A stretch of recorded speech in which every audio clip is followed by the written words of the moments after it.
Allez, c'est parti. Bonjour. Alors aujourd'hui, avec Marion Launay, qui est consultante en parentalité, formatrice et éducatrice Montessori. Marion, j'aurais aimé que tu me dises un peu en quelle année tu as fait ta formation de consultante en parentalité et quels sont les points forts de de la formation à ton avis? Alors, moi, j'ai fait ma formation à Gap en 2013-2015.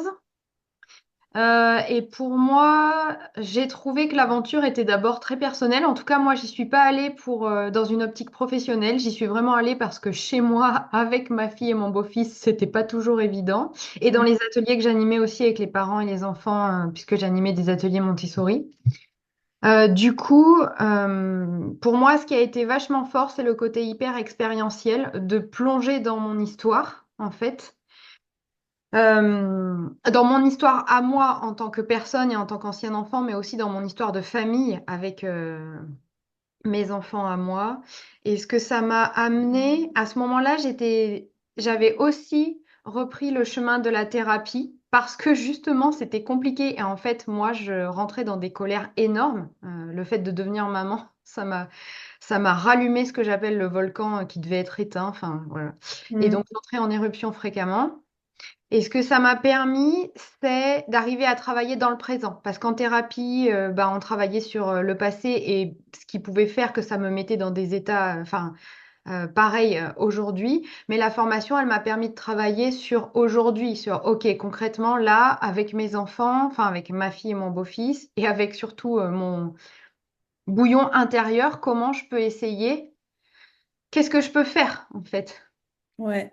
Voilà. Du coup, ça m'a permis de comprendre. Il y a tout ce moment où j'arrivais pas à changer ce qui se passait, mais au moins je le comprenais. C'est-à-dire que je comprenais ce qui m'allumait, ce qui faisait que je tombais dans cette colère débordante, Ouais.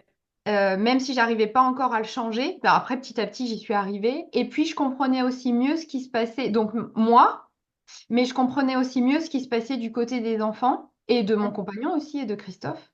Mm. Surtout, l'intensité du bordel émotionnel dans le chaos familial, quoi. Voilà. Et du Ouais. coup, j'ai assez ce souvenir, parce que moi, quand j'ai fait la formation, quand j'ai commencé la formation, ma fille avait 2 ans.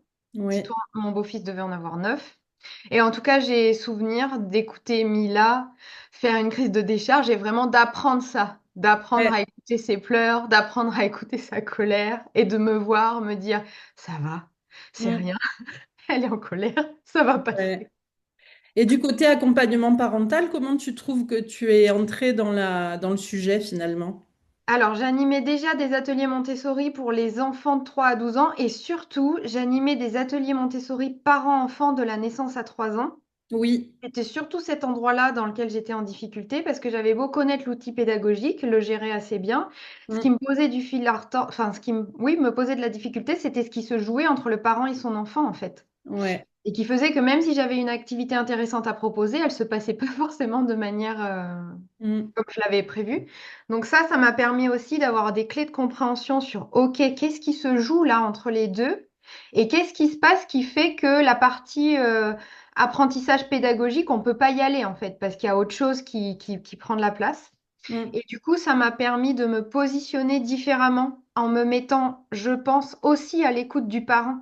Parce Ouais. que jusqu'à maintenant, pour moi, le parent, fallait voilà, je lui proposais un outil, il avait qu'à suivre ce que je lui disais et je n'avais pas de prise en compte du reste, du Ouais. reste.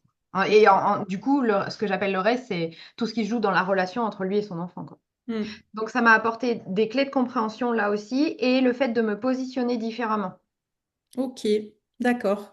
Et du coup, tu parlais aussi de l'expérientiel dans la formation. Je crois qu'on peut finir Ouais, là-dessus et le fait d'incarner quelque chose ouais. éventuellement ou pas, ça dépend. Enfin, tu vois. Enfin, en tout cas, d'avancer plus sur ce point-là que sur le fait d'être un puits de Oui, savoir théorique, quoi. Oui, pour ouais, moi, la formation, un de ses avantages, enfin, un de ses points forts, c'est qu'elle est très expérientielle.